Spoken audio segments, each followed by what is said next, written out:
Good morning students, good morning sir. Okay, বলছি শোনো, একটা কথা বলি তোমাদের। বলছি তোমাদের হিস্ট্রিতে আমি কোন চ্যাপ্টার পড়িয়েছিলাম গো?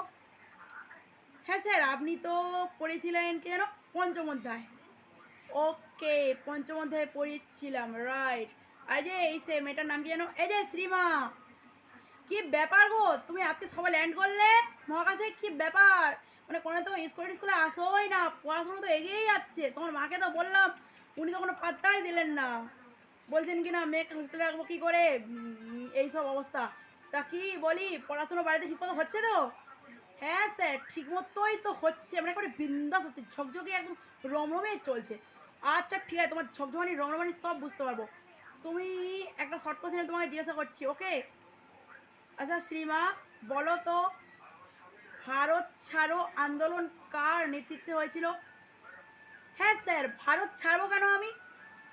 এই, এক মিনিট, যা সারাপ, ভারত ছাড়বো মনেটা কি? হ্যাঁ, ভারত ছাড়বে মনেটা কি? এটা এটা এটা কোনো কথা হলো? আমি তোমাকে জিজ্ঞেস করলাম ভারত ছাড়ো আন্দোলন কার নেতৃত্বে হয়েছিল, তুমি আমাকে জিজ্ঞেস করছো কেন ভারত ছাড়বো কেন? না মনে স্যার, সব ঠিক আছে। কথাটা হচ্ছে যে ভারত কি আপনার বাবার যে ছাড়তে হবে?